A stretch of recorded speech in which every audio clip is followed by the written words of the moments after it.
Hello and welcome back to the house in Fata Morgana. Apparently there was something I misunderstood last time when the character we are playing said that the white-haired girl was never at the mansion. What that meant is that she just wasn't there in the fourth door in the story that was told to us, where obviously, the white-haired girl wasn't there. It was Giselle, and they are not the same person. So in the other stories the white-haired girl was there. Considering that, and also some of the other things that I have mentioned before, I think I have a pretty good idea on what that ultimately means, but I'm sure we'll get there and it will be clearly explained eventually as well. But yeah, it really feels like we're just getting started with the main story, and that shouldn't really surprise me. Before I even started the Let's Play, I was checking the average playtime of this game. I mean, as I mentioned back in the first part, that was a reason why I hesitated to do it as a Let's Play at first. But I guess along the way I kind of forgot, because the doors, like the chapters, were a bit shorter than I expected, and I thought they would be more, the main part of the story. But no, it's more what we're doing now. That really was more of an introduction, I guess. But yeah. We'll have some more fun with this, and it's not like I'm complaining. I like a good slow burn, so that's fine. But yeah, let's get back into the story. Rational, irrational.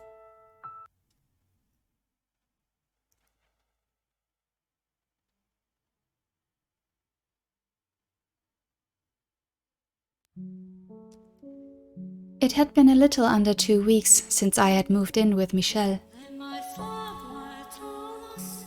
Though we lived in the same house, we rarely saw each other. On unlucky days, I wouldn't see him at all. I wasn't sure if he ate in his room or our schedules were simply misaligned, but we never had any meals together. Perhaps he was deliberately avoiding me. That has to be it. I know servant and master don't usually eat at the same table, but even so,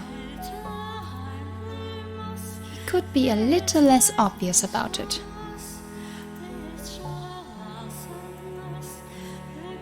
Am I really that much of a nuisance? I'm not doing anything inappropriate, am I? I'm being pleasant and sociable, aren't I? I haven't given him any reason to not like me, I think. I hope.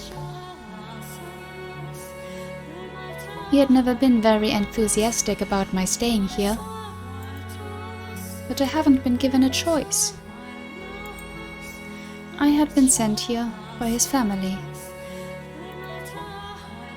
Besides,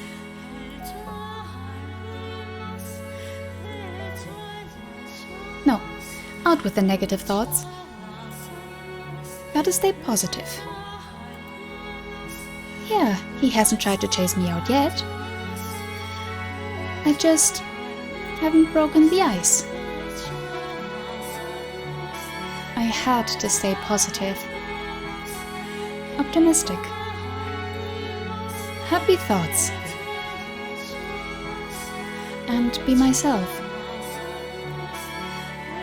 As long as I kept working at it, with enough time, Michelle would surely come around and not be so distant. I've got a goal, so let's get to work. First, I make supper, then I ask him to have it with me. Better be proactive when it comes to the reclusive types. Alright, here goes. Or here would go. But we're almost out of supplies. Well, so much for that. The cellar was where the non-perishable food was stored. Dried foods, smoked meats, cheeses, and a small scattering of root vegetables. Looking at this makes me feel like a soldier holding down a castle's fortifications. Had Michel really gone 10 years on nothing but this? I would have raised the white flag long ago. He said he hadn't left the mansion at all in those 10 years. I assume he at least goes out to get supplies, right? Running out of food is kind of a life or death matter. I can't believe he hasn't set foot outside even once in... What are you babbling on about? Ugh.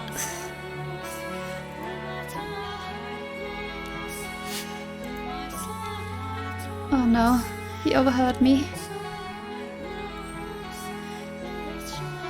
I assumed you were talking to someone. Huh? Does anyone else live here, Master? I haven't seen anyone. It is just the two of us. Alive, anyway. You mean there are ghosts? Something of the sort. There you go again with the jokes. I'm not a child. You're not going to trick me like that. There are adults who believe in such things. Yes, thank you. I suppose. But I don't really believe in ghosts or demons or curses or any of that. The church just tries to convince people they're real so they can squeeze more money out of them. Am I going to have to turn you over to the church, you blasphemer? No.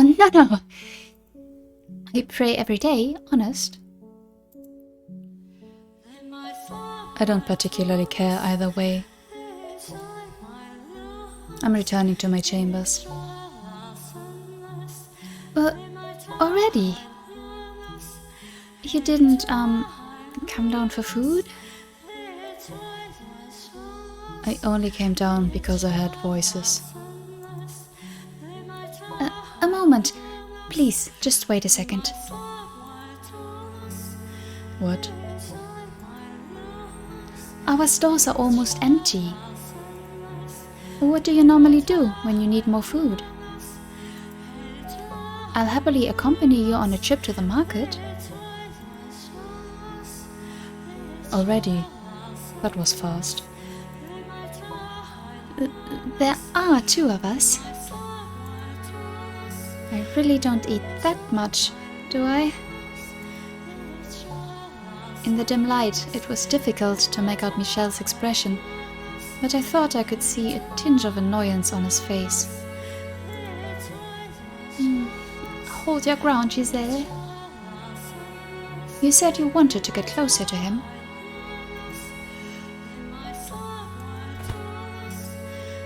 Is that a parsnip? Michel was holding a tangled ball of roots. The reason I asked was because the parsnip looked like it was on the verge of total decomposition. See, there's still food. He then handed it to me. Wait! You want to eat that? It's clearly seen better days. You're going to get sick. Or are you telling me you can survive on rotten vegetables? Of course I won't eat it. I just figured you were hardly enough to survive. What? Oh, you were hardy enough to survive. What do you think I am? No, he is definitely a jack.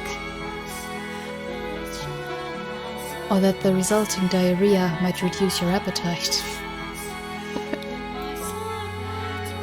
You're kidding, right? You can't be serious.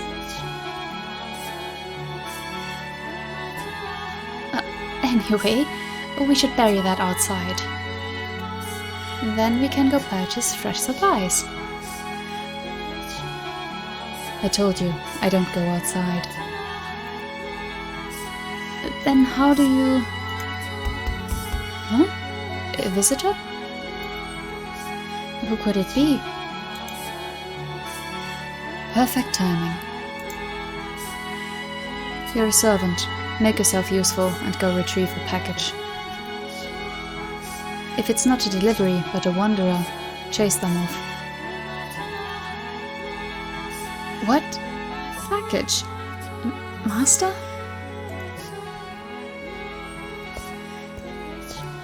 Hold on a second. What are you talking about? He's gone. What kind of delivery is he expecting? He's such a troll. What?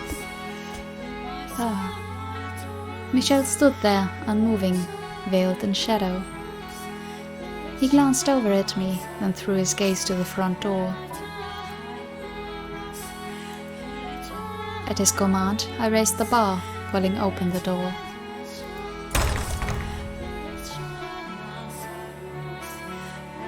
After nearly 2 weeks inside, the light from the setting sun almost blinded me. The world went white, my head pounding.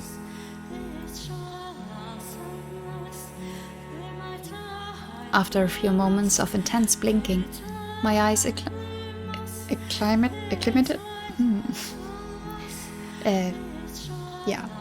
Got used themselves to the evening sunlight.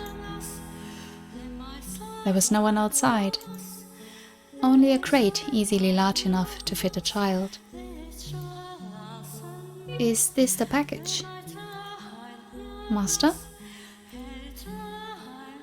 I turned back to face Michel, but he wouldn't meet my eyes. Though it seemed more like he was avoiding looking at the light than at me. He's starting to seem more and more like a vampire. Not that I believe in vampires, of course. Regardless, I pray there's nothing bad in here. That's happy. Master, could I get some help? Gee, thanks. I am a servant, admittedly, but this is a lot to ask of just one girl. A little help would sure be nice. Once it's inside, close and bar the door. He said dispassionately, his head still turned toward the darkness. As you wish, Master.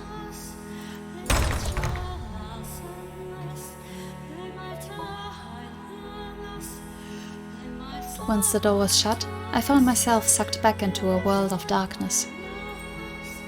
It hadn't even been 2 weeks, but the lack of light was beginning to become my normal.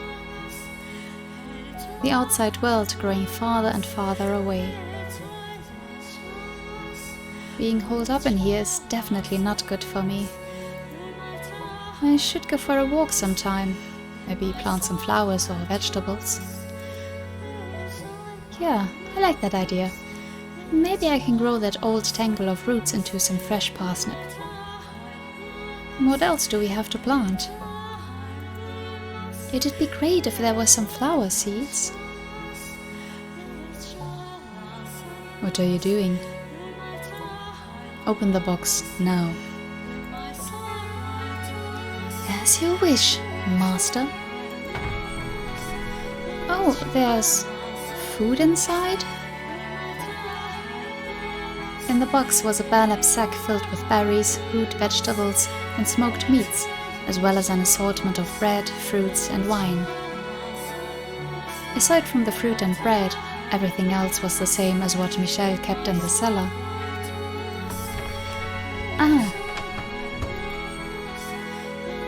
And buried beneath the burlap sack was a single book. 1 book a month. He really hasn't gone outside in 10 years. It appears you have begun to grasp the situation. Yeah. But why? This was delivered by someone from your house, Master, wasn't it? A servant, I presume. I assume. Why would they leave without saying anything? No one wants to talk to a cursed man. In the past, they would occasionally check in on me, but that hasn't happened recently. They think you're cursed. Ah, right. You don't believe in curses. Then come up with your own explanation. An excuse for them to want to stay away from me.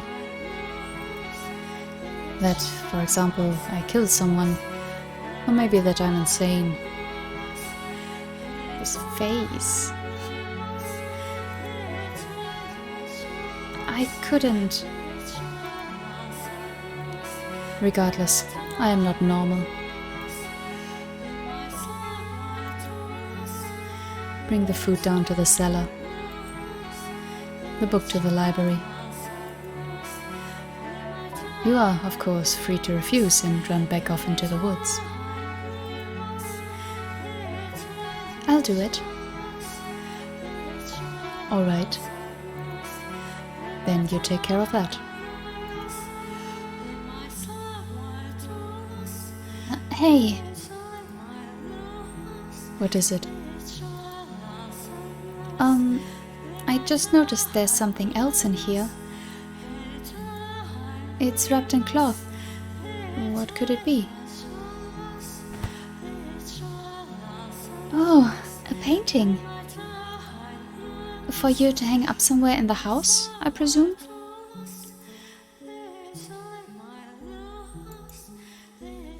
It's so dark I can't see it very well, but I'm sure it's... Don't touch that.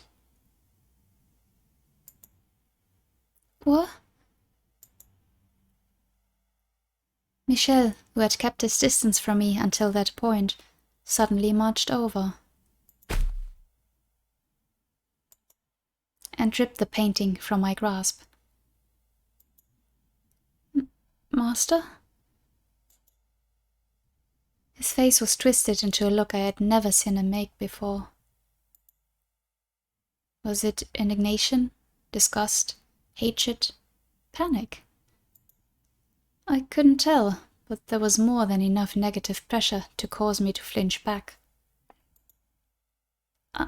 Is that painting, perhaps, something important?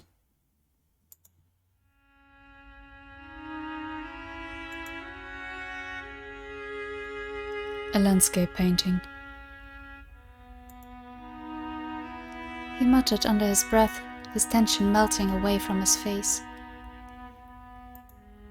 I was left looking at his usual blank, impenetrable expression. But his eyes were still fixated on the picture, staring at it unblinkingly.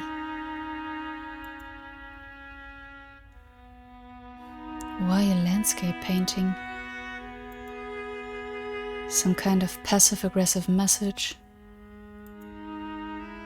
It's not of anywhere nearby. Did they travel somewhere? Well, it's not of that girl, so that's an improvement.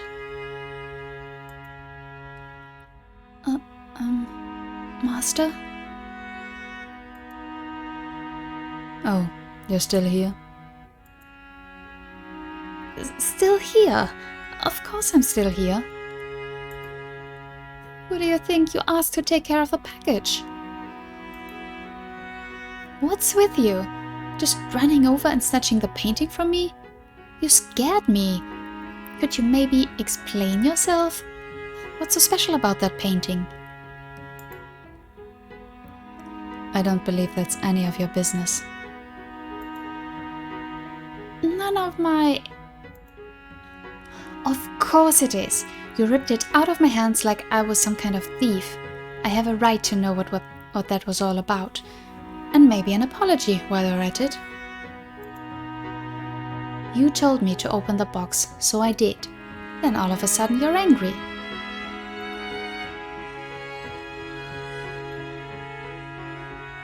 We are not equals.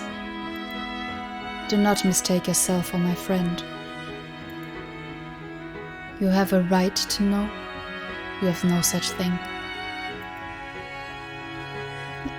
You don't have to be rude. I'll say it again. Leave if you don't like it here. I never asked for you to be here. That was your wish. My wish? Are you out of your mind? I never asked for this.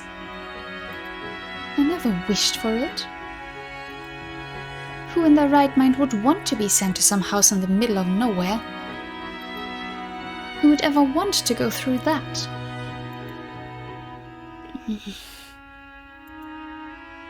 Oh, calm down, Giselle. You can't get angry. You're right. That is what I wanted. But I never wanted to make you mad, or for us to argue like this. I just wanted to get to know you better, to get closer to you. I mean, it would make things smoother for the both of us. It would make living together more enjoyable for us.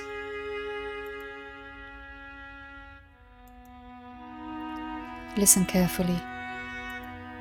This is very important for you to understand. Do not try to involve yourself with me. Do not go probing around for information. And if you can't do that, leave. I completely shut out. The glare he was giving me and the standoffish aura he was emanating were reflected in his tone of voice. Why? Why did you try to push me away like that?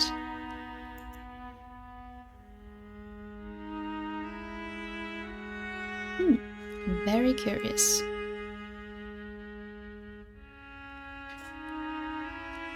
It seemed Giselle really didn't know much about me.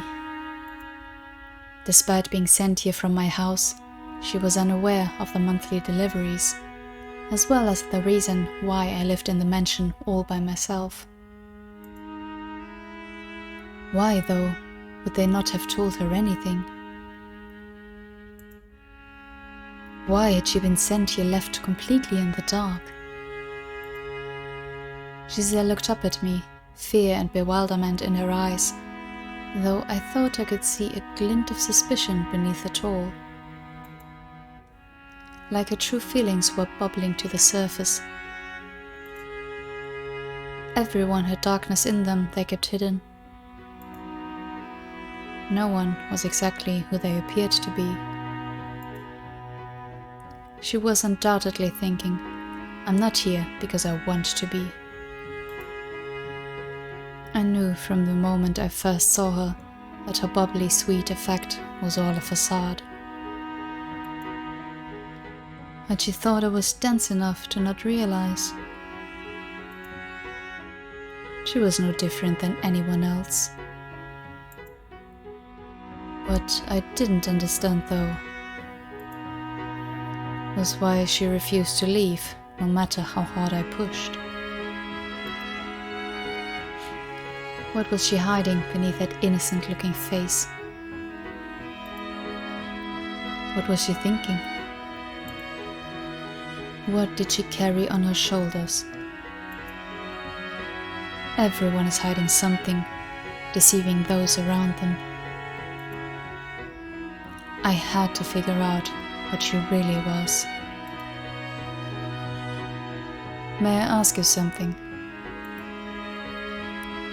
Yes? On the day you arrived, You said you made a teeny tiny mistake while working at my family's house. Tell me about that. I'm curious about that too. What did you do at the Bollinger estate? In that moment, brief though it was, her disposition wavered. Fear, terror? No, perhaps anger. I couldn't tell. Nevertheless, it was abundantly clear that that was a subject she had no interest in me breaching. And so, she had borne her fangs. The smile she'd done now was visibly forced. It's nothing you need to concern yourself with, Master. I promise it was an insignificant little thing.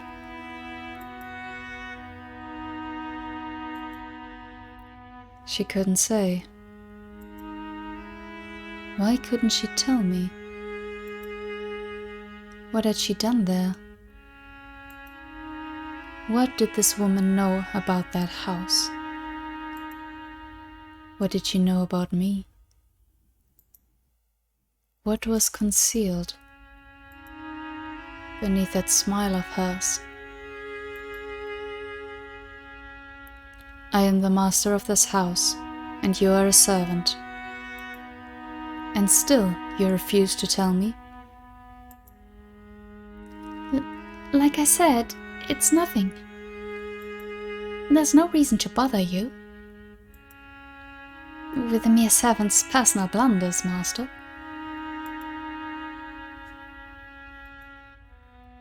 What are you hiding? I am not hiding anything. Then you should be able to tell me exactly what you did at the Bollinger estate. Is it Bollinger? Because we're in France, right? Seems an odd name then. I mean, forget it. Like I said. Tell me.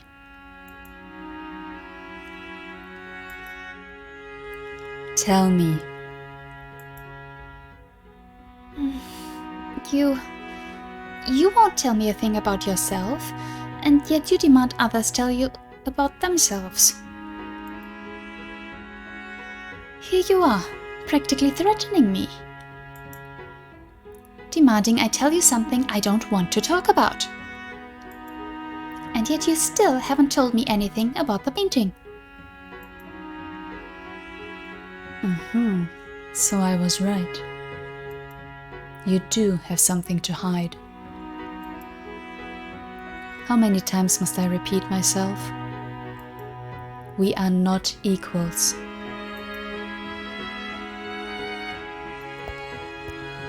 I don't care if it's insignificant or something you don't want to talk about. What? I'm ordering you to tell me.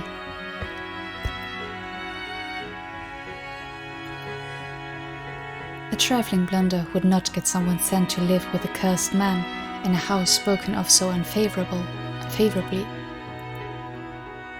Whatever she had done at the Bollinger estate, that had something to do with why she was here. If she truly hadn't done anything, then she had something to gain from this place, or possibly from me. And if that was the case, I had to get her to talk. And make me. Giselle's eyes were open wide. I recognized the look she was giving me. I knew very well what that gaze meant. You're an abomination. I'm so sorry, I cannot talk today. You're an abomination. It was the same as them. Fear, contempt, repulsion. The way she acted. The way she spoke. It was exactly the same. You're no different. I made her uncomfortable. I made her afraid. She thought I was unpleasant. She thought I was despicable. She thought I was an abomination. Abomination.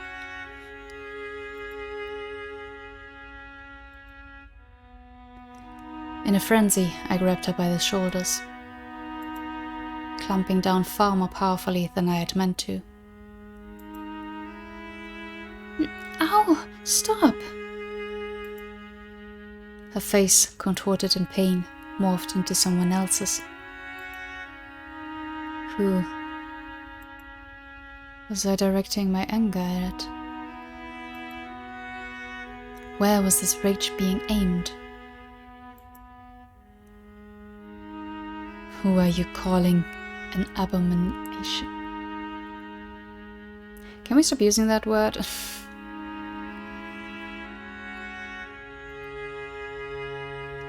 What? Tell me, who? The black furor bubbling up from within me knew no end.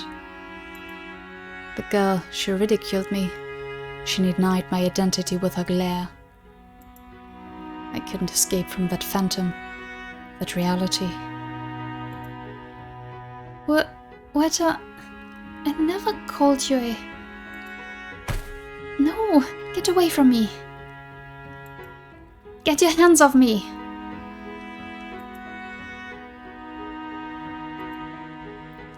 Giselle's scream echoed in the entrance hall, rattling my eardrums. She frantically smacked my arms aside, and then I came back to my senses. She was standing a little ways away, breathing heavily, arms wrapped tight around her body, glowering at me, showing her opposition to my touching her.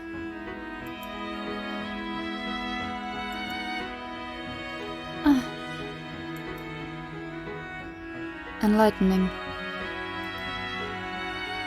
No. You just, you startled me, that's all. Some servant you are, telling your master not to touch you.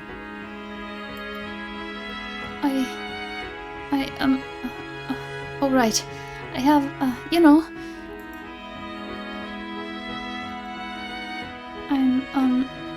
allergic to people.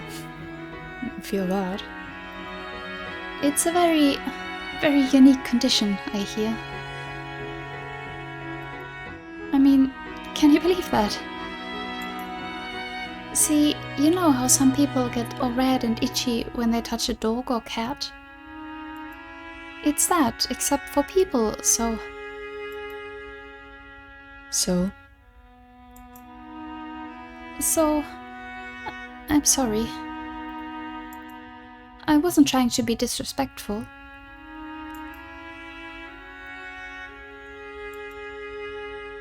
I beg your forgiveness.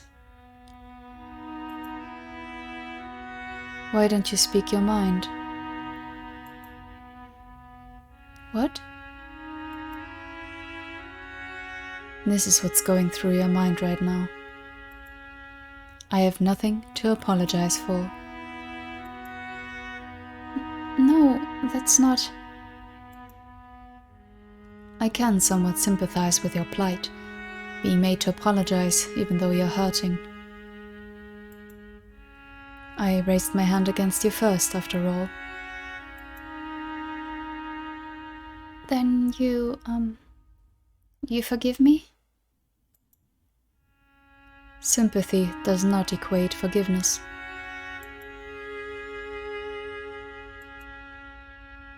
Now, you take care of the package. I'm heading back to my chambers.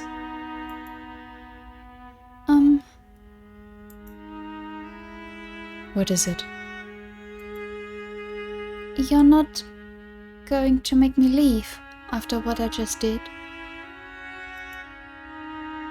No, I am not. For it would seem I can make you leave on your own whenever I so please.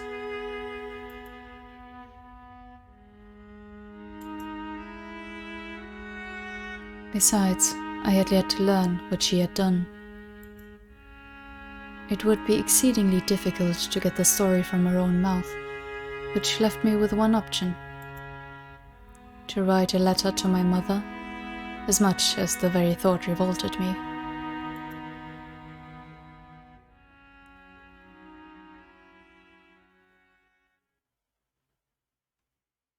Oh, I thought another option would come. Okay, but... Was it just an excuse that she said, or was it more in the direction of the supposed curse that Michelle had in the other version of this fourth door? Or was it more... And that was my initial thought, that she was sent away from the house maybe not because of something she had done herself, but that was done to her. Because servants were more easy to blame than other people in the household, right? Well. Several days had passed since the package arrived. The end of my 3rd week living in the mansion was drawing near. Michel wasn't getting any friendlier either. He continued to either snub or bluntly dismiss me whenever we crossed paths. I didn't understand why he acted that way around me. But there was little point in asking when he seemed to think there was little point in talking to me at all. Although at first I had been sure there was some way to get him to warm up to me. The more time I spent in the mansion, the more my willpower began to feel like it was at its breaking point. I could tell myself to stay positive until I was blue in the face, but it would only work for so long.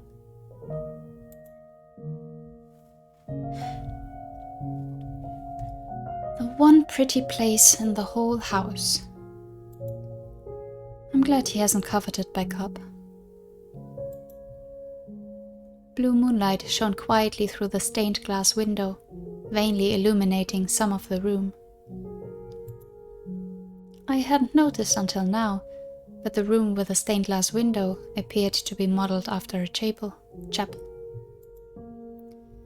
Rows of pews faced the window, below which sat what used to be a pulpit.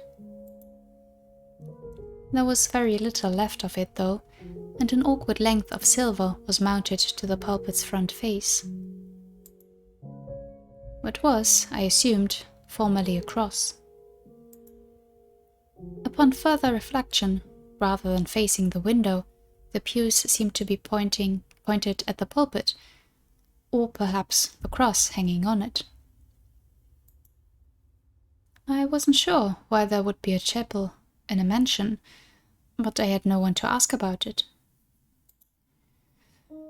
For a house of this size, a statue of Christ or the Virgin Mary seems more appropriate. It's a very well-made chapel, at any rate. I doubted Michel had had it built for himself. There would be no reason for him to cover the window if that were the case. Nor had I ever seen him come to pray. He doesn't seem like one to believe in God. God. I'm not even sure if God really existed, then surely the world would be a much more pleasant, peaceful place. No unfair disparities in money or power. No senseless misfortune.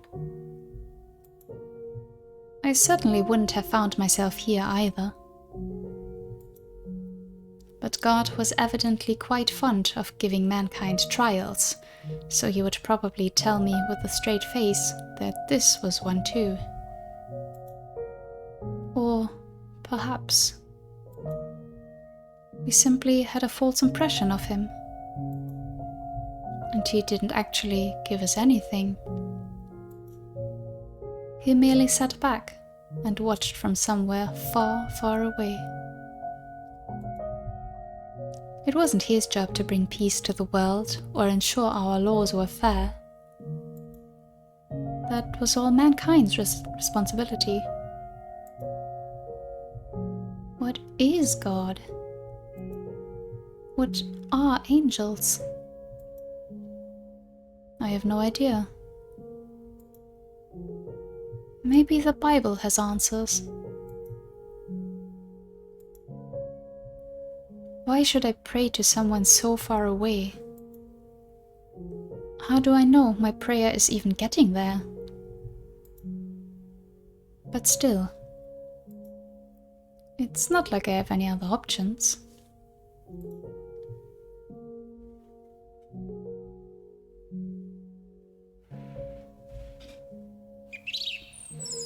Don't you worry. It'll all work out, promise. I already know where I'm going to work. It's a really prominent, noble house, way out of reach of some small-time merchants like us. You never know, this could be my big break. Oh, I'm just kidding. Don't look so worried. I'll be just fine, honestly. I'll make enough money for us to get back onto our feet. Oh, for goodness sake, I can handle it. Leave everything to me. You just wait. I'll make our family into something you can be proud of. I'll be fine. Yeah. Say bye to Mom for me. I probably won't be home for a while. What? You're afraid I'm going to make some careless mistake? I'm not that airheaded. I can be a refined and elegant young woman. Elegant. Those nobles won't even know what to believe anymore. If you don't believe me, how about I give you a little taste? How are you doing this fine morning, Master? Your morning beverage is ready, prepared with the utmost of care. See, how about that? Not bad, huh? What? You really think it sounded forced?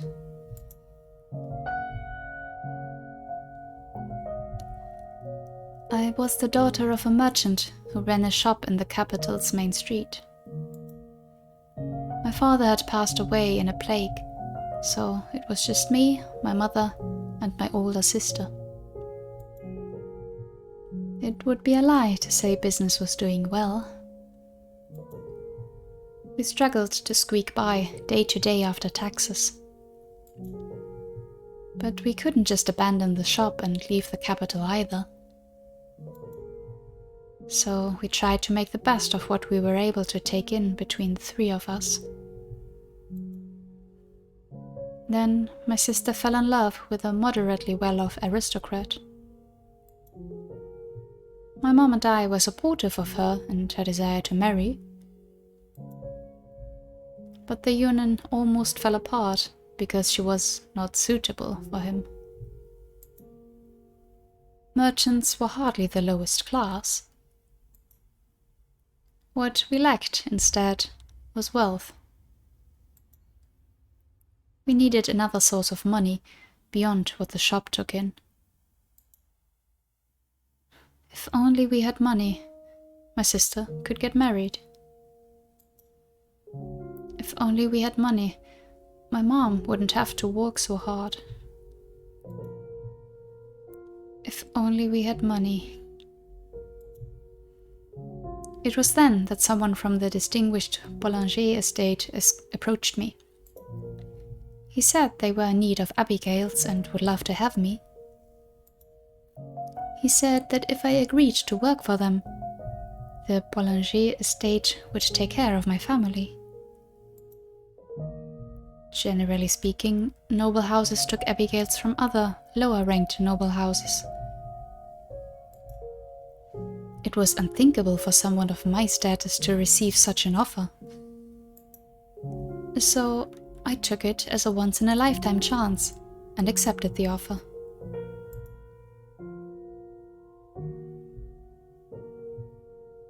I just pray that nothing bad happens to my sister. And that Mom is getting enough money to live comfortably. That's all I can do. They're nobility. They have plenty of money. Enough to spare some.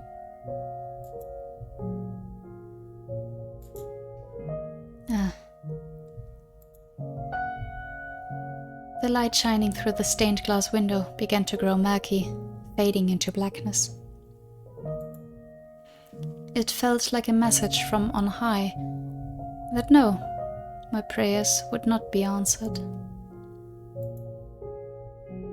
The bluish-white illumination shining down upon me disappeared as clouds blocked the moon.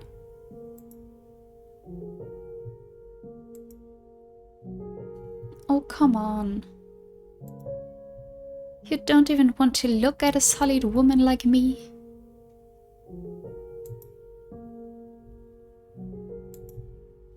Oh, for heaven's sake.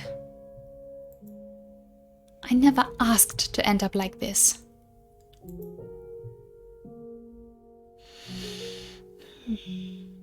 Oh boy.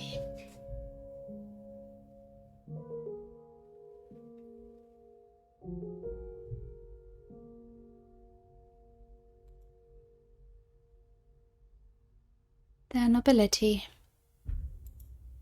They have plenty of money. Enough to spare some.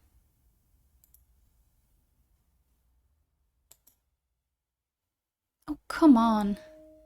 You don't even want to look at a sullied woman like me?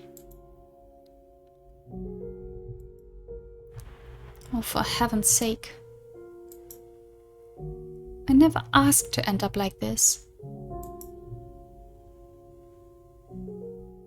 Giselle was sitting at one of the pews in the room with the stained glass window. Just looking at her, you might have thought she was offering a prayer. But the words coming from her mouth were anything but prayerful. They were filled with resentment. They have plenty of money. A sullied woman. And then I never asked to end up like this. So this is what's beneath that facade. Most likely, money's what she's after. All I need to do now is confirm my suspicions with them. Really? We're gonna be so shallow?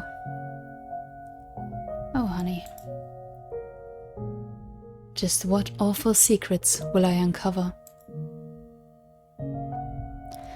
Well, my suspicions are that your family has more to do with it than any ill intentions of her.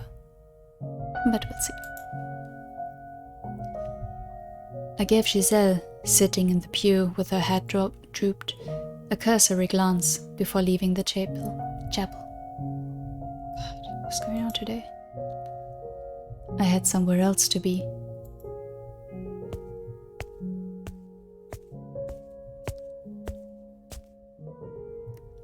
The bitterly cold outside air felt like dozens of needles flowing into my lungs. It had been so long since I had stepped beyond the mansion's walls. A thick mist canopied the night sky, blocking out the moonlight. Naturally, the heavens did not rejoice at my leaving the house. It had been 10 years since I had seen the mansion from the outside. Okay, so you really meant it literally, that you didn't leave the mansion, not even to go into the garden? That's just insane. Sorry.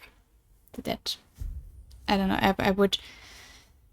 I just interpreted, maybe because we saw it in the fourth door, but like him getting outside at least. Like not leaving the mansion, I would rather think of meant not leaving the property, so that you would at least go into the garden or something, provided no one's there. Okay. It had been 10 years since I had seen the mansion from the outside, and it hadn't changed one bit. A gloomy scar upon the earth, shrouded in darkness. Hardly the kind of place someone would enthusiastically approach. Nevertheless, it was better than that house.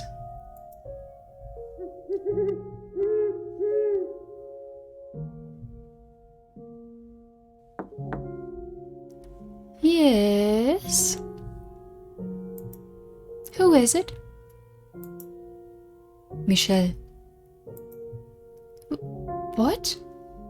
Michel Boulanger. Just one moment. I'll be right there. Come in. It's a humble abode, but make yourself at home.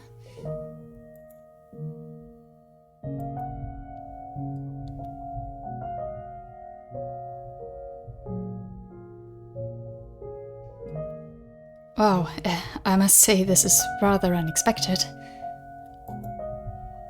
Just one word and I would have been up there in a heartbeat. And how was I supposed to do that?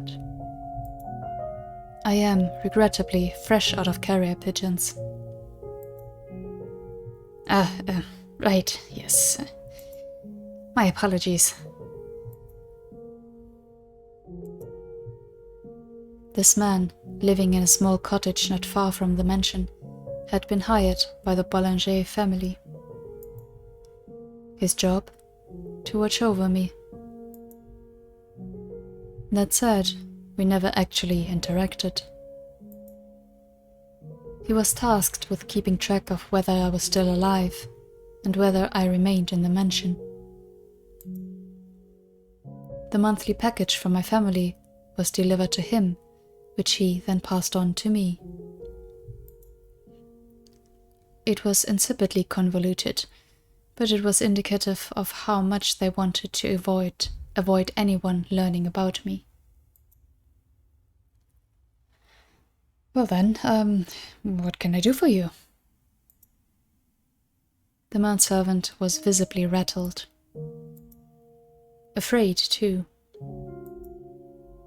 But not because of the difference in our social ranks. I had a pretty good idea what he had been told about me. He was afraid of me. Or, more specifically, my curse. People fear that which they cannot comprehend. Not just children, adults as well. They fear demons, witches, and curses, anything impure or not of this world. But I had long since gotten used to being viewed as such. It didn't sadden me, it didn't disappoint me, it didn't pain me. Some things were too foolish to concern yourself over. Though it certainly doesn't make me feel good either. I was, on some level, annoyed. That woman's appearance at the mansion had created ripples in my once tranquil life. So, before I got into the real reason for my visit, I decided to take out a bit of my frustration. Raise your head. There's no need to be afraid. I don't know what you've been told, but I promise I don't bite. How rude of me. You're right. My sincerest apologies. Your job is to keep watch over me. If the mere sight of me has you trembling, what will you do if I try to run? I would have little trouble escaping. That would be quite unfortunate. What would I ever tell your mother? I'm not sure that would end well at all. You could lose everything you've been paid so far. In fact, you might be lucky to get out with your life. Surely your mother would not. You are aware of who you're dealing with, right?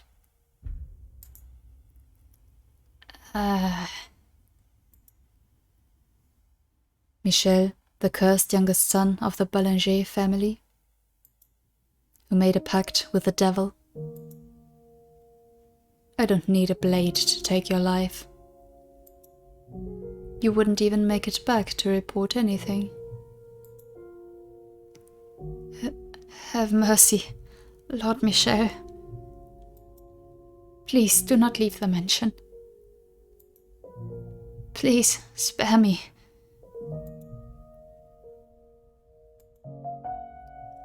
Only joking. I said it before, I'll say it again. What a troll. Oh boy. What? I don't have the power to kill by way of curse. The man fell silent, but the look on his face said, "You are cursed though, aren't you?" Once someone's got an idea planted in their head, it's nigh impossible to get rid of it. I am so cursed that anyone can see it. That I need to be locked away in a dark mansion.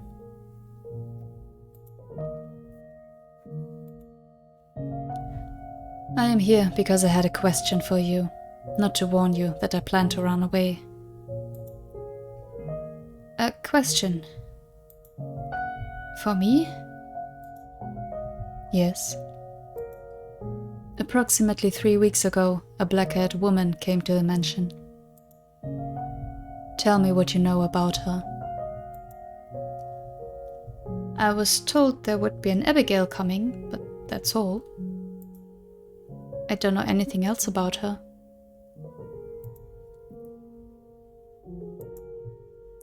I swear, that's all I know. I haven't been told anything else. I believe you.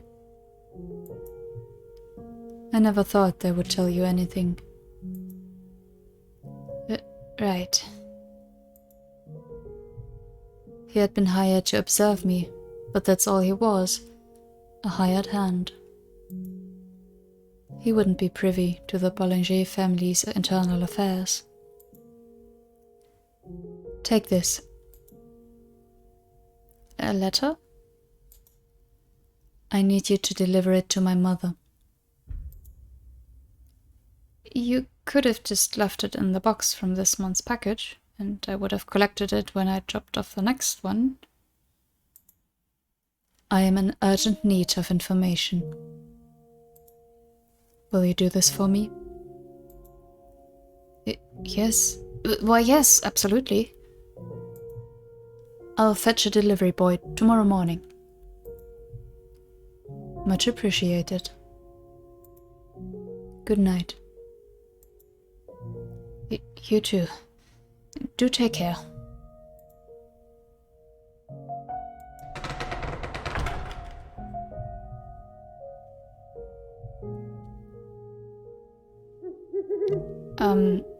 Lord Michel.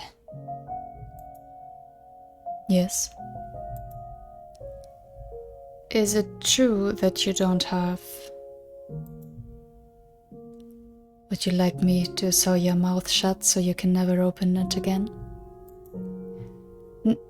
Not at all. My sincerest apologies, Lord Michel. That was horribly disrespectful. Good night.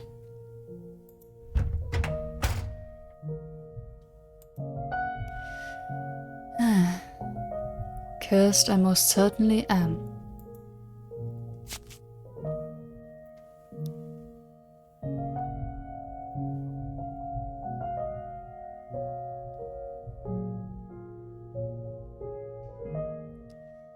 My mother's response arrived just 10 days later. The delivery boy must have pushed his horse quite hard. It was almost exactly a month after Giselle had moved in.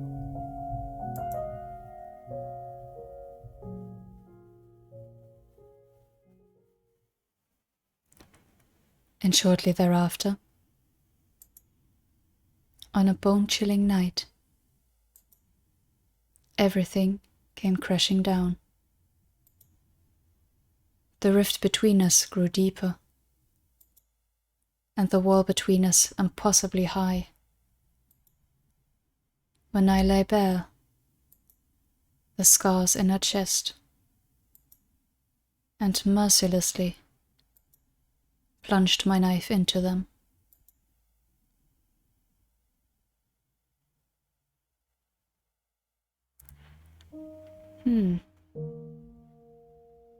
Interesting.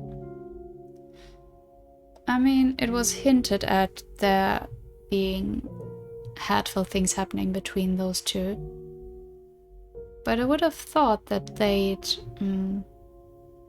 grew to at least be friends first, before that turned around, you know?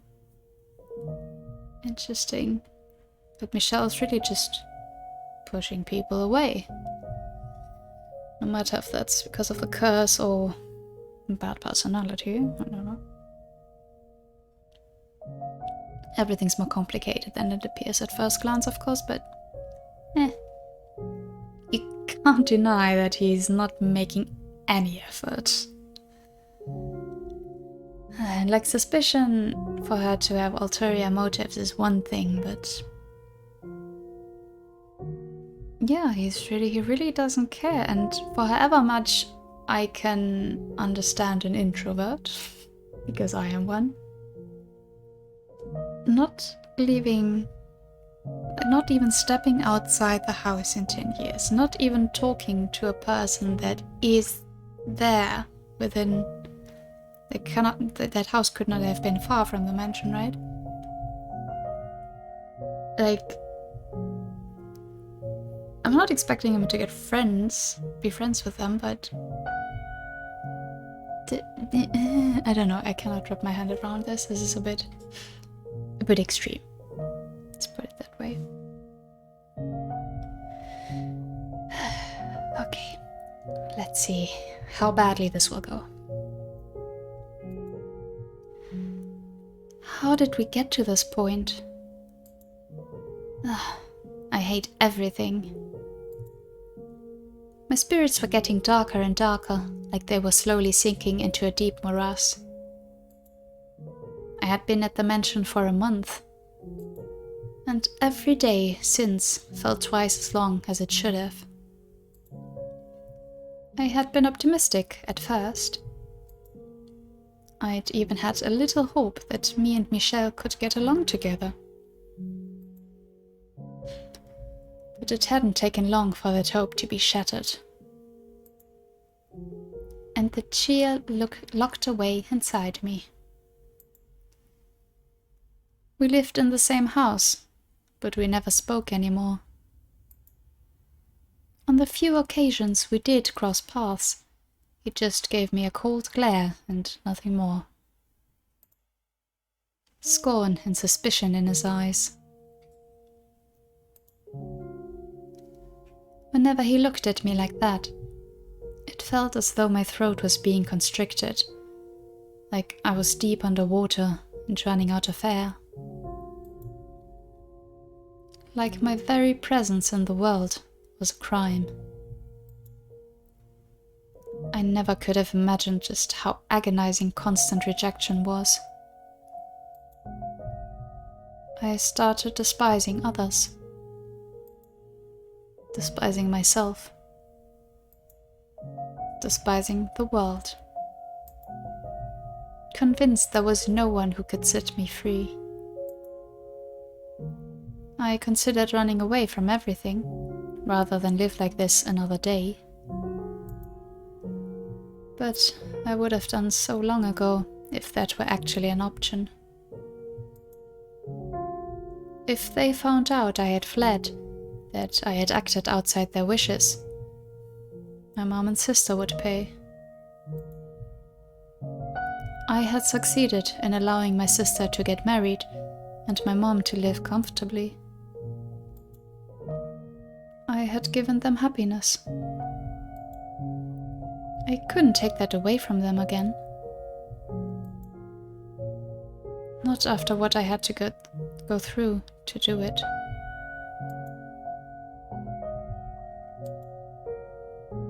No, cut that out. Getting way too depressing, Giselle. Pull yourself together. That's not who you are.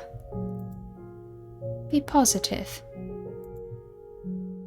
The negativity didn't only come from my interactions with Michelle either. No, there seemed to be some kind of terrible presence within the mansion that twisted people's hearts. The mansion was, in fact, a bit of a local legend, which I had been informed about before being sent here. People claimed it was cursed, and that an evil witch had lived in it for many, many years. Michel joked that he was the witch, but I didn't believe him.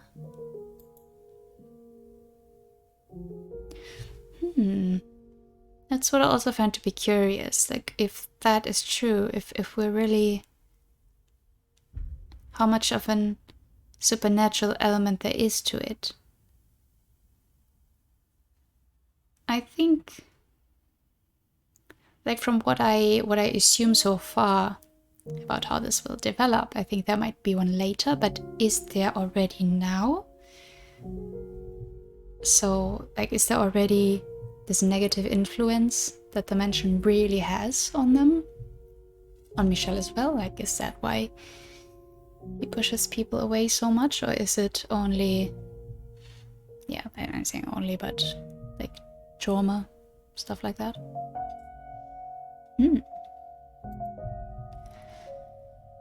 I'm not usually one to believe in magic or curses at all. But being here so long, I can't help but wonder. Anyway, things can't go on like this. If I was to remain in this house, the situation needed to improve. A lot. I was going to lose my mind if things kept up as they were. I was ready to give up once. But I'm going to try closing the distance between us again. If I could get him to open up even the tiniest bit, then maybe that would make living here a little easier. I wasn't going to try to make us best friends or anything. Just repair our relationship enough that being around each other wasn't torturous. I've got my work cut out for me. How do I even begin that conversation? Heck, what is that conversation even going to be about?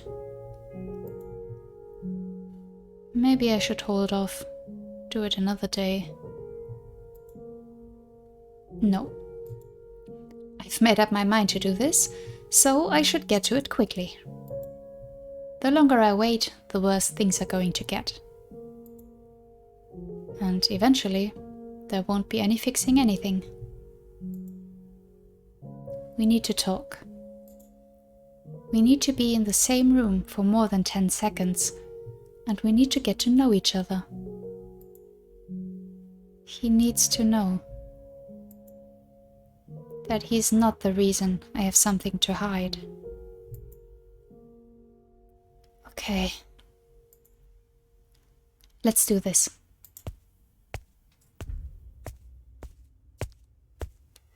I made my way to Michel's chambers, which he had told me to stay away from. My stride was slow and ponderous, but at the very least, I did my best to keep some semblance of a smile on my face. This is one time where I'd really like to have someone to give me a little nudge.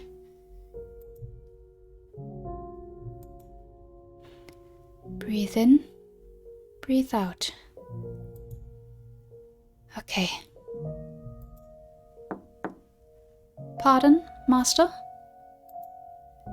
There's something I'd like to talk to you about. Master? I guess he's not here.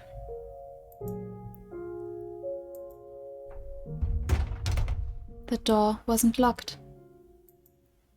As was the rest of the house, his room was shrouded in darkness. The only light came from the candle in my hand. Master? Are you there, Master?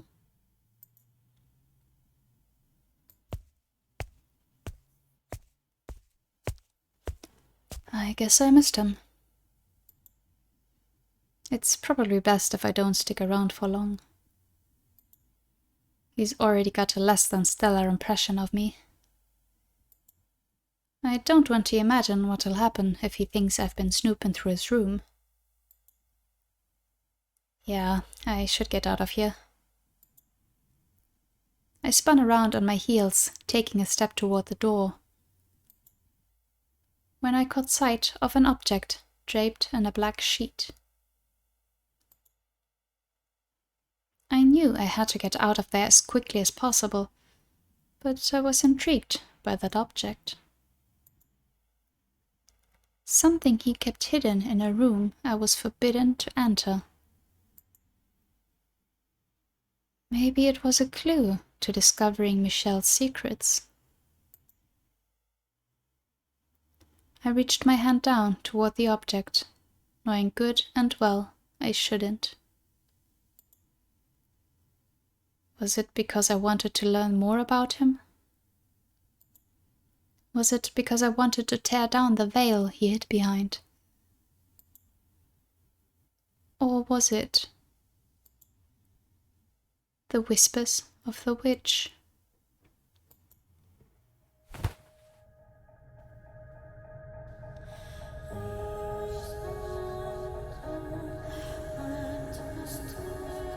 What do we have here? I pulled off the sheet, revealing a framed painting of what appeared to be a noblewoman with porcelain-white skin.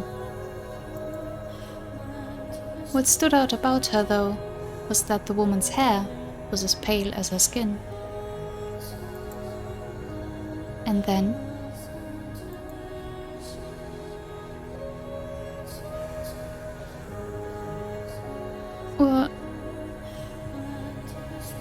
I noticed something else. White gashes ravaged the canvas, damaging her face beyond repair. What the... I imagined it had once been a painting of a beautiful woman, but there was hardly a trace of that left. The only feeling it inspired anymore was a deep chill. This damage was not accidental. It was deliberate, angry, and the contempt emanating from within the frame stifling. Thick, suffocating blackness seeped into me. Why would anyone?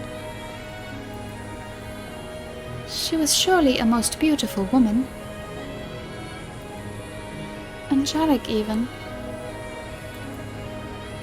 A storm of questions assaulted me.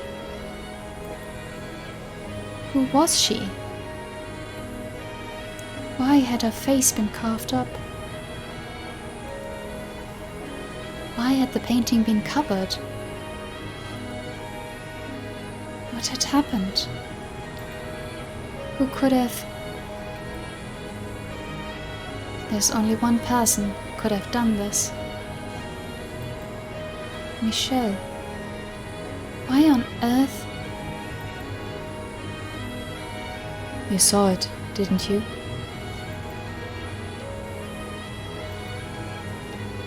You saw the painting, didn't you?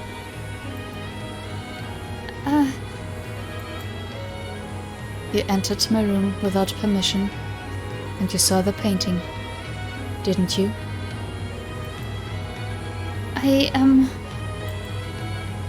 Angelic, you say? There's nothing angelic about that damned woman. I scrambled to make some excuse, but nothing would come out of my mouth.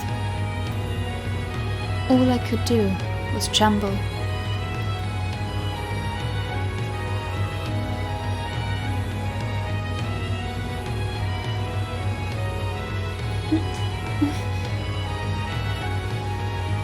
Why did you enter my chambers? Mish. What were you looking for?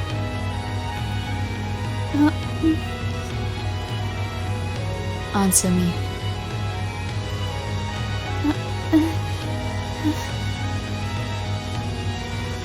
My mouth wouldn't move properly. I couldn't make my voice come out. It was like I wasn't even in my own body anymore. The wisps of air that were drawn into my lungs were expelled as a hoarse gasps. My breaths were shallow and rapid. I was inhaling, but I wasn't getting any air. I was terrified. Terrified. Terrified, terrified, terrified. Of his eyes, of his voice, of his feelings, of the knife he was holding up to me, of the terrible past I was chained to. The man's voice, the man's very flesh, terrified me. What were you trying to find, and what were you planning to do with it?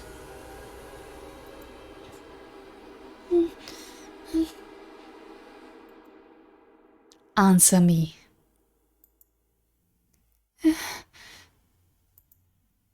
Another thing you refuse to tell me then?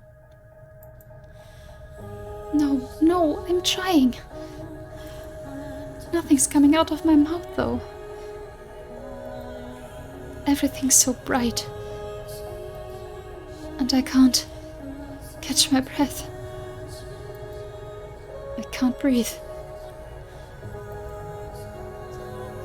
That's fine, though. You don't have to tell me. I have a pretty good idea. An idea? What do you mean? Money is what brought you to the Boulanger estate.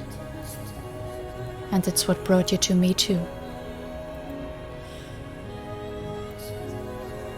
There are countless people who would love to see that house fall. And a noble family fears nothing more than disrepute.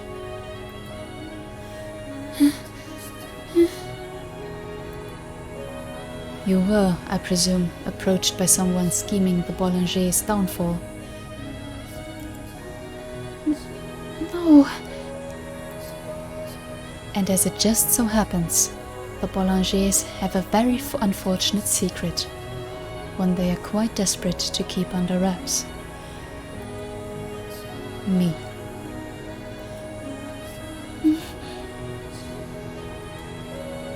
Someone suspected I might still be alive, so they sent you to dig up information about me. My very existence threatens to tear down that house. The cursed youngest son of the Boulanger family. Michel, who made a pact with the devil, who is supposed to be dead, but is very much alive.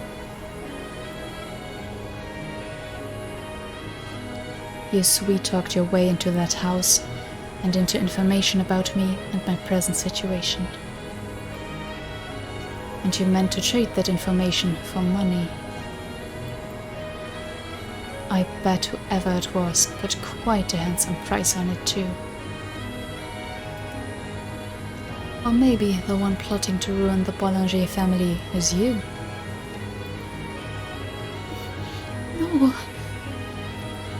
No, that's not true.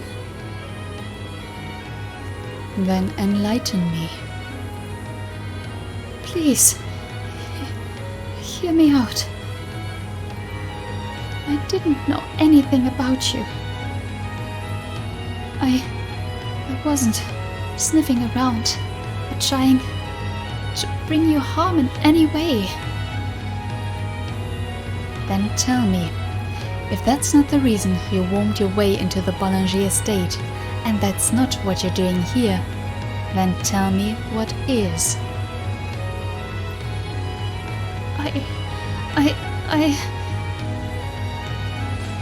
Tell me why you came to this mansion. You want me to tell you about that? No way. That's asking way too much. Tell me. I swear, I haven't done anything wrong to you. I simply wanted to make our life together a little more comfortable.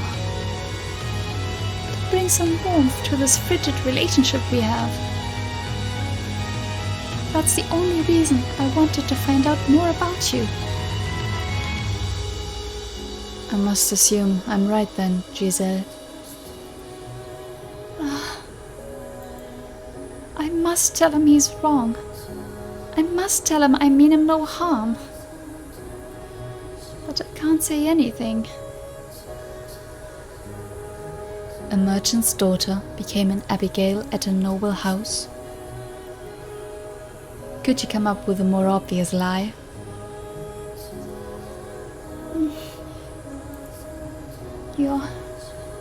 Your father's the one who...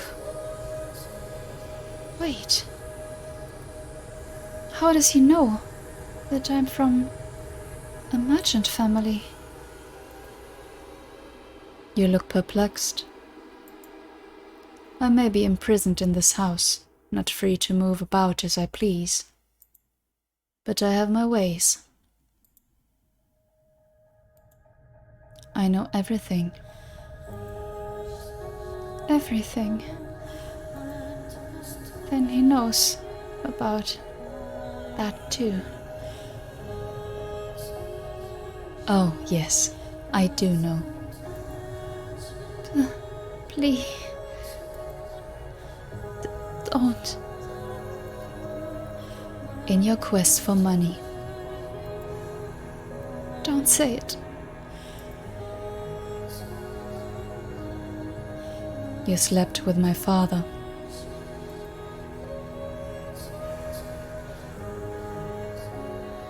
In that moment, Michel plunged his knife into my heart.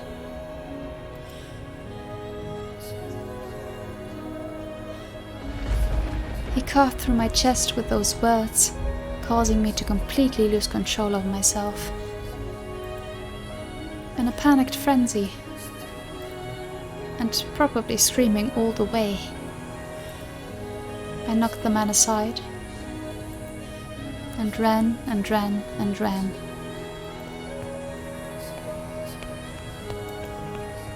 I could hear a clap of thunder in the distance. Oh, I wished a bolt of lightning would come crashing down upon me. Maybe if God burned my tainted flesh with a divine thunderbolt, I would get rid of some of the filth. But the jagged streets of light cascading across the dark clouds did not strike me, only creating restless grumbles in the sky.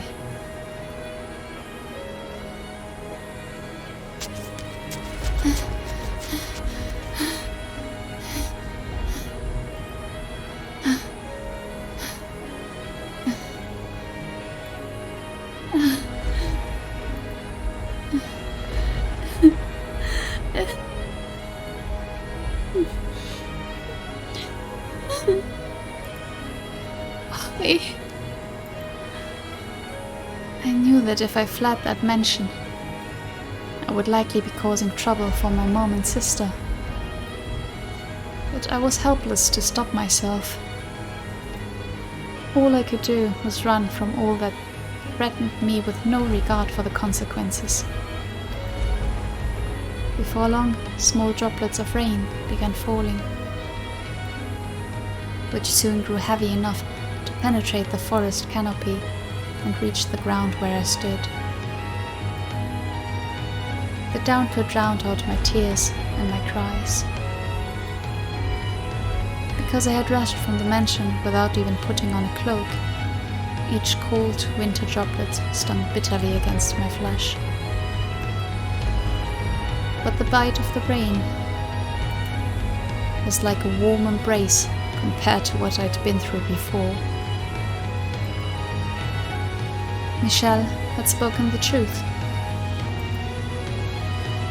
As much as I wanted to deny it, to avert my eyes, reality was forever engraved in this body. No, I don't want to think about it. But I had no say in the matter. Get out of my head!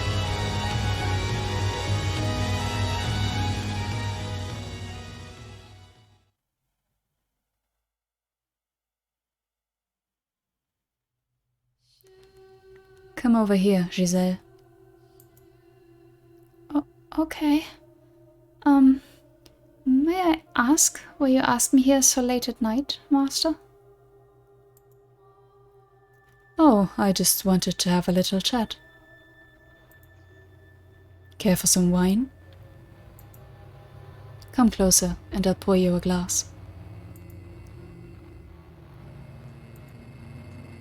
I had this wine imported from up north. They use very hard water, and like it rather tart, so it leaves quite the lasting impression on your tongue. And yet it goes down so easily, you just can't seem to stop. What do you say? Have a sip? Or does your expertise as a trader allow you to evaluate a wine's quality without tasting it? No, but... Please, Giselle, don't trample all over my good graces. Very well then. I will have a sip, Master, but no more.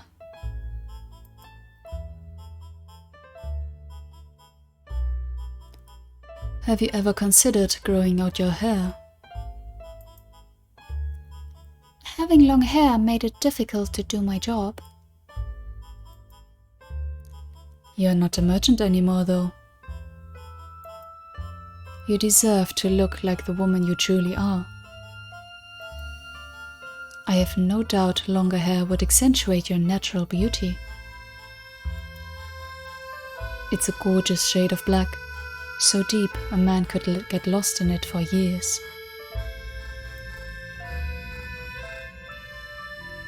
It would contrast the color of your skin fabulously. Highlight your eyes, your cheekbones, your nape, your shoulders, and your chest.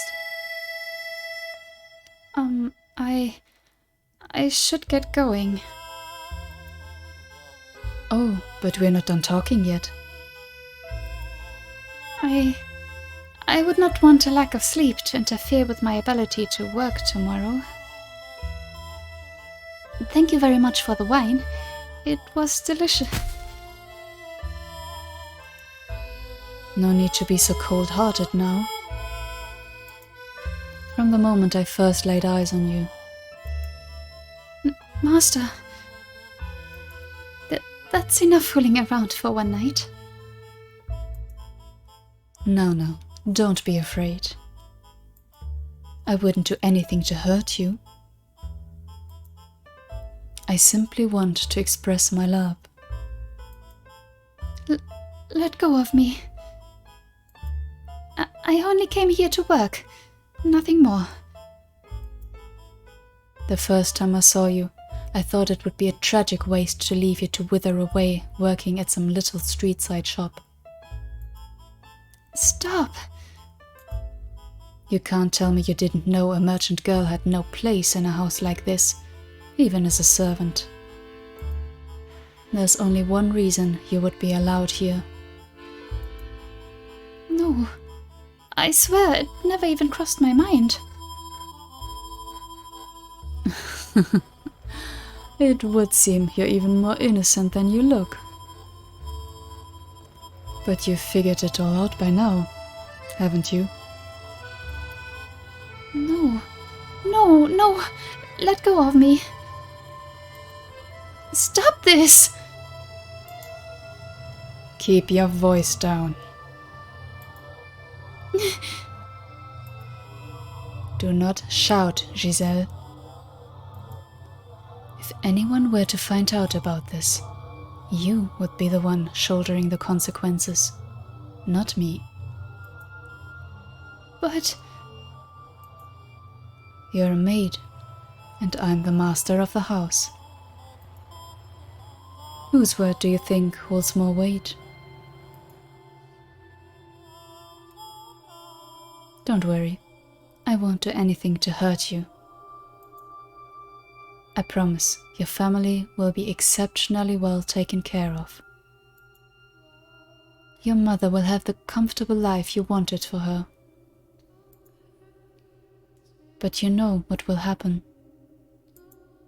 if you raise a fuss and make a fool of yourself. Not only will your family not get any of our money, and not only will your sister not get to marry, you'll all spend the rest of your lives on the streets. How could you be so cruel? This is blackmail. Blackmail? For a merchant's daughter, you don't know much about trade, do you? Then let me give you a little lesson about market value. The goods you're after, Giselle, are not cheap. Understand? Now, let me see that beautiful body of yours.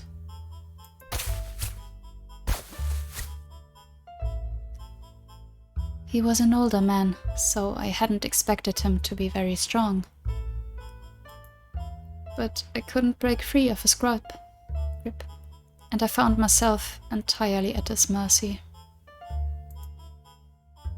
Beneath the gaudy outfits lay a hungry beast, and I was seeing the creature's true colors for the first time that day. The aging man ran his disgusting, slobbery tongue across my exposed skin.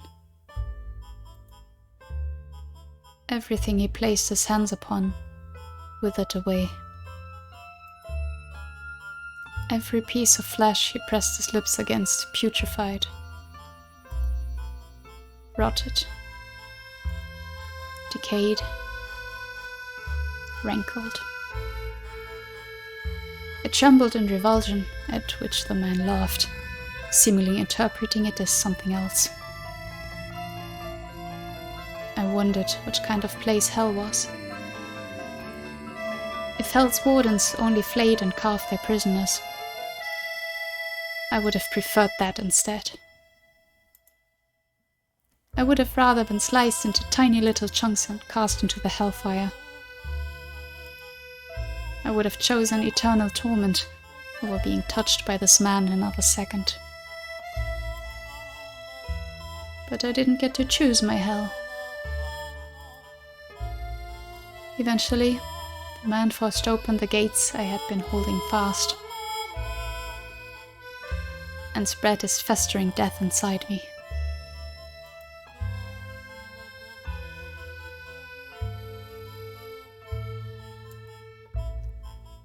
Listen to me, Giselle. It is in both of our best interests to keep this between the two of us. If you can do that, I'll continue to do good by you, and your family.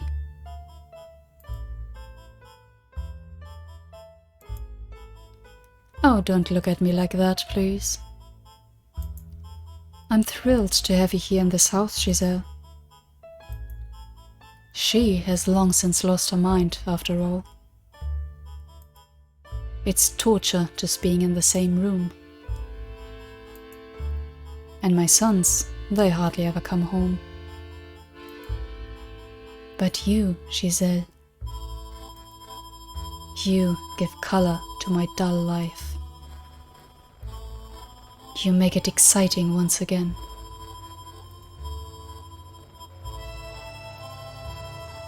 Now, go on back to your room. I'll be waiting here at the same time next week.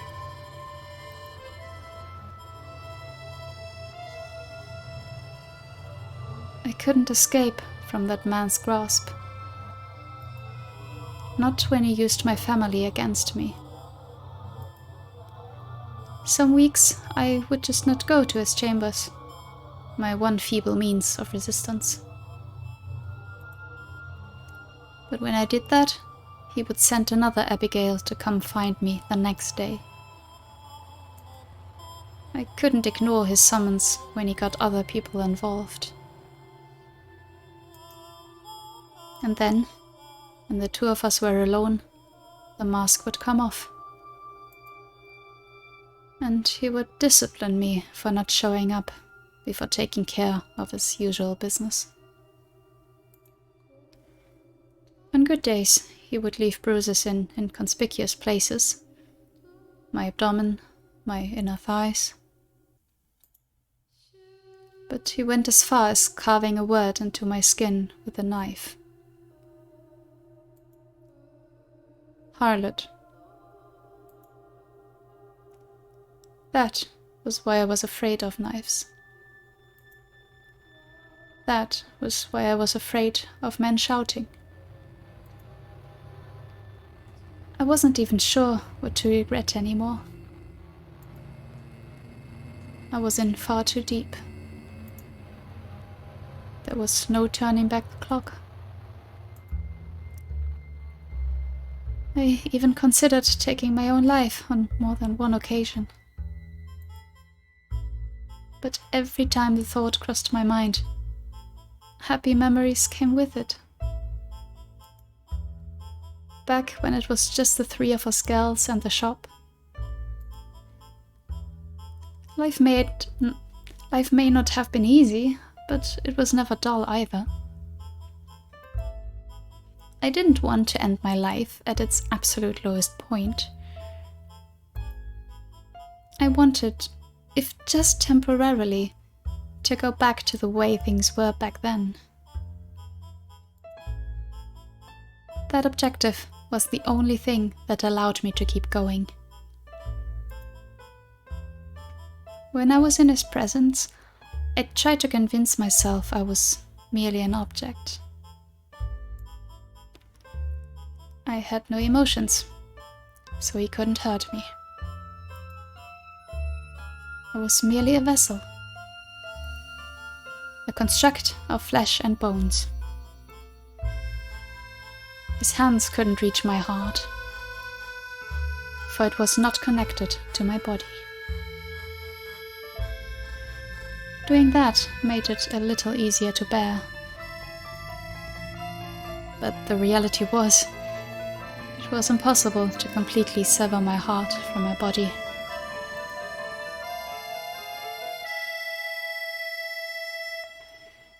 You're Giselle, aren't you? One day, the mistress of the estate stopped me in the halls. She had, supposedly, once been quite beautiful, but now she was only haggard and bony. Her skin dry, her eyes sunken, her hair faded and stripped of its luster, her head down, her cracked lips barely moving as she spoke. Age didn't appear to be the only thing working its merciless magic on her either. There seemed to be something eating away at her from the inside too. something that could burst at the lightest touch. Yes, I am Giselle. Is there something I can do for you? The mistress rarely ever left her chambers. I had been told it had been years since she attended family supper. So, what would bring her to come looking for someone like me? Sure. What? I wasn't sure I wanted to know the answer. You're having relations with my husband, aren't you?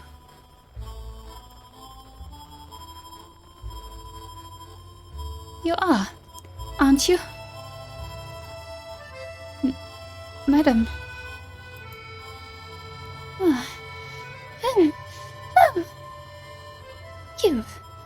You wretched creature! She was telling me the truth. One of my trusty maids caught a glimpse of you through a crack in the door. She saw you with him. You filthy rat. You seduced my husband.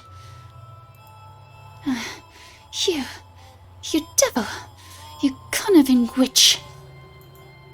You don't get it, do you? You don't realize how grievous your sin is, do you? Someone, anyone, restrain this girl. She's a demon, a devil. Tie her up and hand her over to the clergy. No, that won't be enough. A witch. You have to burn her bones, scatter her ashes, or she'll just come back to life.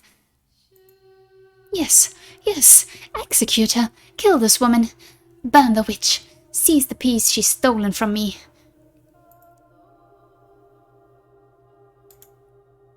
Cursed. It's cursed. This house is cursed. Not only has it taken away my daughter, now it's trying to take away my husband. Oh God, please shine thy cleansing light upon this house. I knew it would be a waste of breath trying to talk to her. She was not of sound mind. There was madness in her eyes. I didn't even have to make a fuss about it. It happened all on its own. If there was no way around it, then I should have just done it myself after the first time.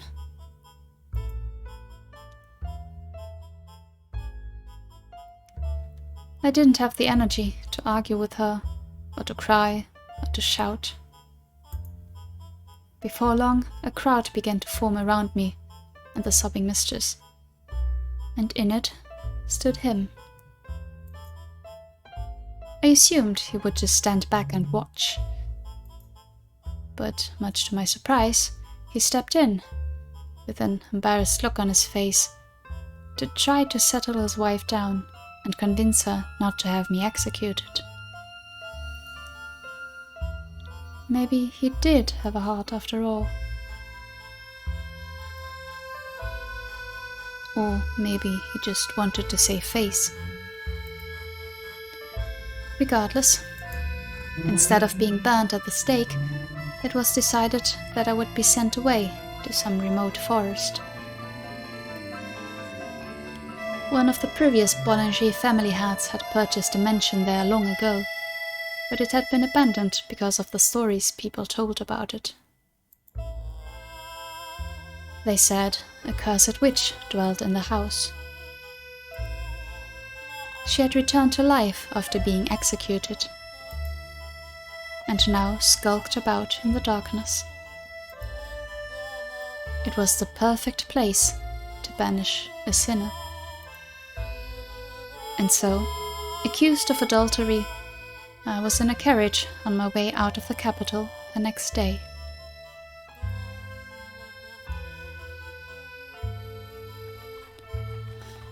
hope my mom and sister are alright.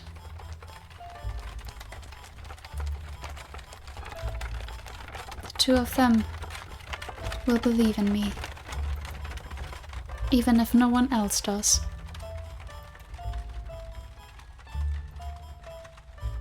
The wooden wheels turned, carrying me away to that cursed mansion. Just a silent coachman and a single solid passenger. Looking out through the window, I could see the city walls slowly fading into the distance behind us. I doubted I would ever set foot in this land again. Ever cross the Grand Pont again.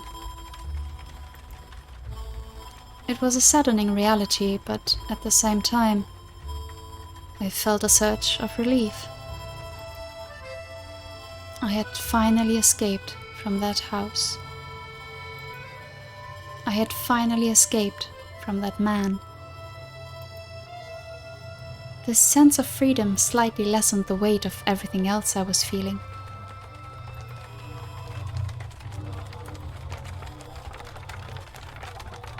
A good while after we left the capital, the coachman handed me a letter. On the sheet of parchment was a rather startling revelation. There was someone else already living at the house where I was to reside. The Boulanger's youngest child. But the letter didn't say why he had been sent to the cursed mansion, only that he was there. Beyond that, the letter only made a single request. That I look after him and not ask any questions.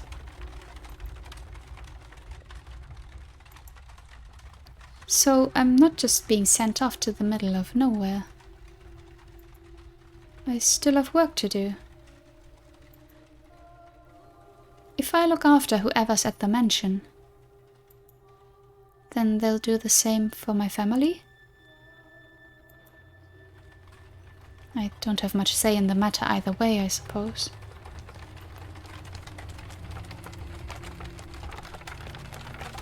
The carriage rattled and shook as it traversed the stony path and bouncing around inside it. I resolved to take back my life. The peace I had once known. The cheerfulness I had lost. And to do so, I would forget. Lock away my memories. Bury every terrible thing that had happened to me. Cast aside those memories and find my smile once more. I have no idea who I'm going to find there. But they couldn't possibly do anything worse to me. I'll greet them with a smile and do my best to build up a decent relationship with them. I figured since the both of us had been banished to the same cursed mansion, there would probably be other things we had in common. And so, I would forget it all and get my life back. Get my smile back.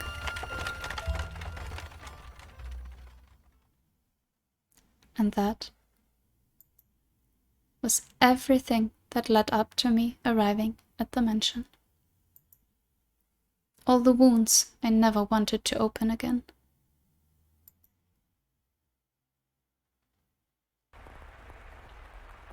I didn't want to think about that.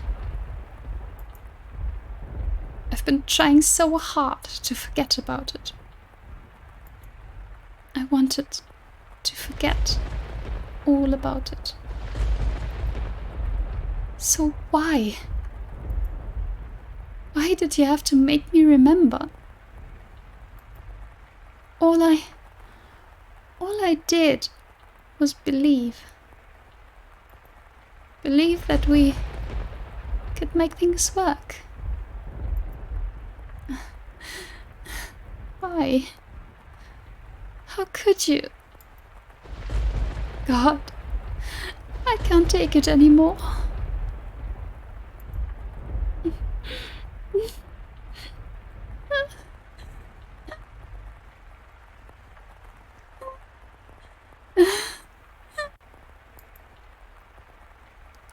Once the memories had broken free, they all flooded back with perfect clarity.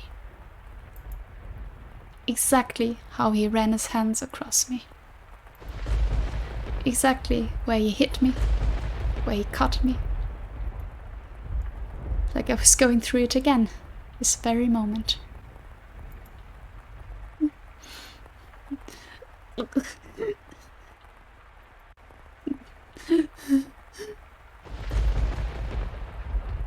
The rain was cooling me down on the outside, but so much nauseating heat had built up in my gut. I vomited all over the ground. I threw up, and I threw up, and I threw up, until there was nothing left but bile.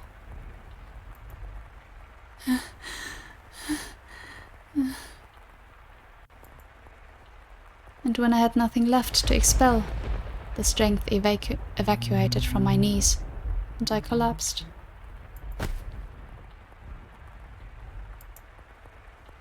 I didn't know if everything was blurry because of the rain, or because my eyes had decided they were done looking at anything. The whole world twisted before me.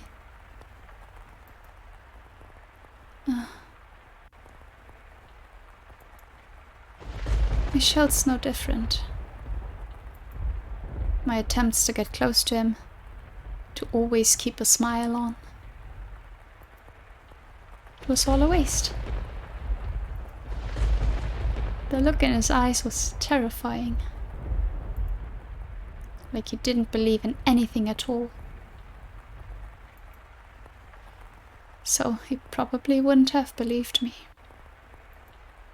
if I had told him the truth. If he's convinced I have an ulterior motive, there's probably no changing his mind.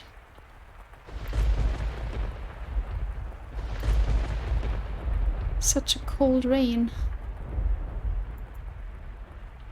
If I lie down here and go to sleep,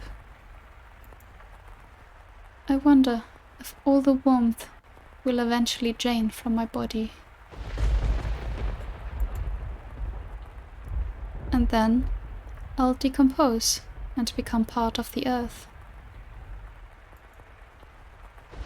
You know, that might actually be nice. I'd like that. I always thought I didn't want to die. That I wanted to go back to the way things were. But who cares anymore? I did my best after all, and that still got me nowhere. Cheerful Giselle was all just a farce. And when I'm dead, all my worry for my mom and sister will fade away with me. Oh God. I doubt you have a place for me on high. I am, after all, an unclean woman. And I've given up on living altogether. But even if I can't get into heaven, that's okay. I want release. The rain pitter-pattered down through the leaves overhead, chilling my skin. The cold spread through my flesh and into my bones, my heart and lungs and stomach, freezing me like a block of ice. My consciousness drifted away from me, and the world slipped through my fingers. More than fear, I felt relief.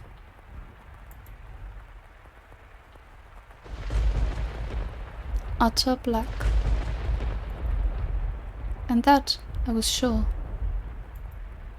was the end of me.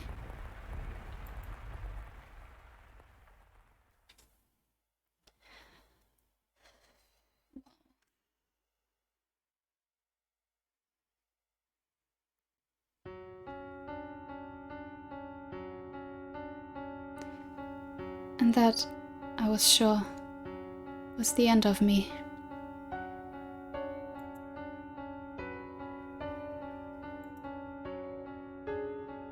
I am, even now, putting her through a harrowing experience. Digging up the memories she locked away, the past she wanted to pretend never happened. And laying it all out before her once more. But I must get her back to who she once was, even if means forcing her to endure this. She must remember everything. Because I need to know. Why did she become the maid? And what secrets does this house hold? You're Michelle. Yes, my name is Michelle. I am not the white-haired girl. The person you were searching for was the man who once hurt you deeply. Me.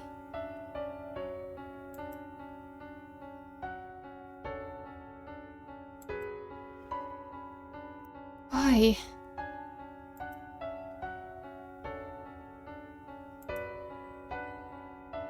What was her why referring to?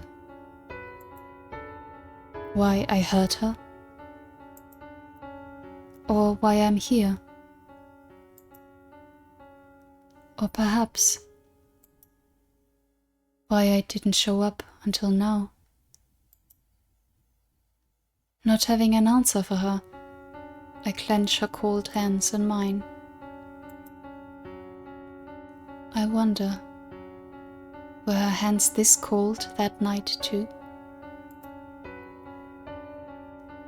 There's still more we need to see though. And it's still too soon for me to apologize. When she's gotten everything back, only then can I. Once she's reclaimed herself, that is when I must tell her. Now, let us return to our past.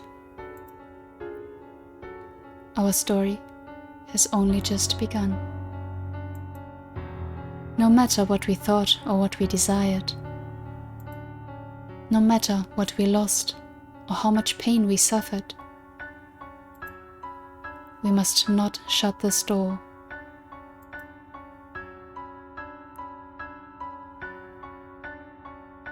Perfect darkness embraces us once more. I can see nothing, not even the woman beside me. But I shall not let go of her hand. I do not want her to slip away from me. I do not want to lose her.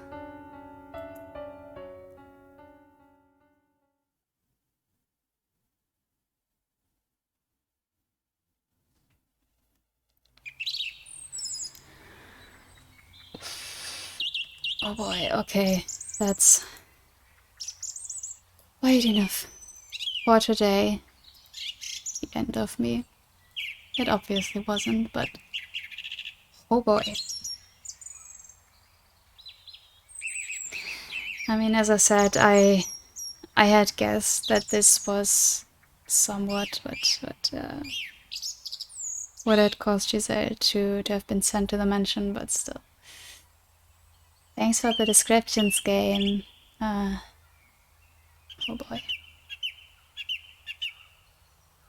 I don't know. I don't really know what to say. There wasn't really. How do I put this? So the big things on what happened to her and that the you that we are playing is Michelle. That doesn't surprise me at this point, but yeah, how violently Michelle reacted to having Giselle like see that painting and everything. That's a lot. And that's definitely what we didn't, or what she didn't want to show us in that first version of the fourth, like, yeah, on the fourth door. Ah. So we're actually getting a rough start with that, and maybe now from now on it will get better. I don't know. If it was, then maybe she wouldn't have had to bury all those memories, but yeah. Here's to hoping, right?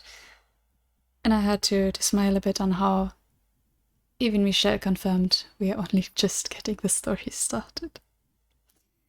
Ah, thanks for that. Yeah. Okay. That was a lot. Yeah. As always, let me know what you think. And I hope that wasn't too much for anyone in terms of triggers. But yeah, that was it from me for today.